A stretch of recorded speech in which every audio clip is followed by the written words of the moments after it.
কলকাতার সল্ট লেকের একটা বিল্ডিং এ প্রশিক্ষণ দেওয়া হয়েছে, সেটা প্রায় 6 মাস। 15 দিন আগে থেকেই তারা বাংলাদেশে ঢোকা শুরু করছে বেনাপোলের সীমান্ত দিয়ে। আমার কাছে নির্বাচন বানচালের কি কি ষড়যন্ত্র হতে পারে এই বিষয়ের তথ্য আছে, কাকে কাকে টার্গেট করা হতে পারে এই বিষয়ের তথ্যগুলো আছে। তথ্যগুলো একটু যাচাই বাছাই করি, হয়তো আমার 24 ঘন্টা 40 ঘন্টা সময় লাগবে। আমি এগুলো আপনাদের সামনে ইনশাল্লাহ প্রচার করে দেবো, যদি আমি বেঁচে থাকি ইনশাল্লাহ। এই পরিকল্পনাটা করা হয়েছিল আরো 1 বছর আগে। যারা বাংলাদেশ থেকে ছাত্রলীগ, যুবলীগের, আওয়ামী লীগের যারা ভারতে গিয়েছিল, তারা বুঝতে পারছিল যে শেখ হাসিনার চট করে ঢুকে যেতে পারবে না। এরা যতদিন এখানে থাকবে ভারত সরকারের উপর একটা প্রভাব পড়বে, তাদের উপর প্রেশার আসবে শেখ হাসিনাকে বের করে দেওয়ার জন্য।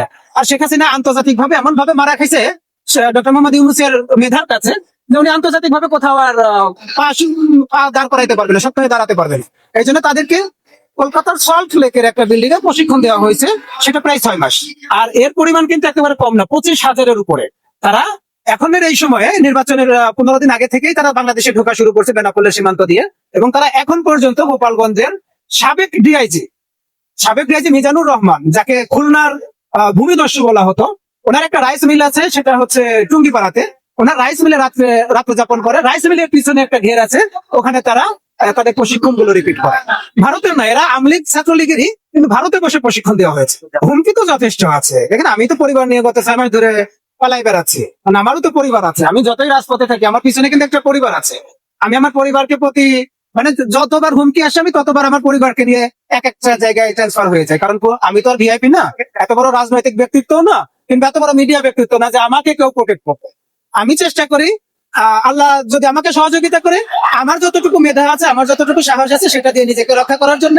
আর আমি প্রতিজ্ঞা করেছি যে জুলাইয়ের যারা আছে, জুলাইকে যারা ধারণ করে, তাদের পাহারাদার হতে, আগামী দিনে নির্বাচনের যেসব গণহত্যা হওয়ার সম্ভাবনা আছে, এই মানুষগুলো পাহারাদার হতে। আসলে সারা বাংলাদেশে মেটাল সোর্স আছে। আমি চাকরি করেছি তো দীর্ঘ 14-15 বছর, পুলিশের চাকরি করেছি। তো এই চাকরি না, শেখ হাসিনার সময় এবং বেনজিরের সময় পুলিশ কিন্তু খুব চাঙ্গা ছিল। ওরা কিন্তু এক সেন্টেন্সে কথা শেষ, ধর তক্তা মারবে। বেনজির সাহেব কিন্তু বলে দিত, এই যে রাইফেল দিয়েছি, এটা কিন্তু লাঠি হিসেবে ব্যবহার করার জন্য না, গুলি করে দাও। আর এখন আমরা কি দেখি, রাইফেলটাকে সরিয়ে নিয়ে পুলিশের হাতে লাঠি ধরাই দেওয়া হয়েছে। স্বরাষ্ট্র উপদেষ্টা মহোদয়, উনি তো আসলে একজন অযোগ্য, অদক্ষ, নির্লজ্জ একজন ব্যক্তি। ওনাকে ওখান থেকে সরিয়ে দেন, আমাকে 1 মাসের জন্য বসাই দেন। আমি আপনাদের সামনে কথা দিলাম, সারা বাংলাদেশের মানুষের সামনে চ্যালেঞ্জ করলাম, আইন শৃঙ্খলা রক্ষাকারী বাহিনীকে যদি ঢেলে সাজাতে না পারি,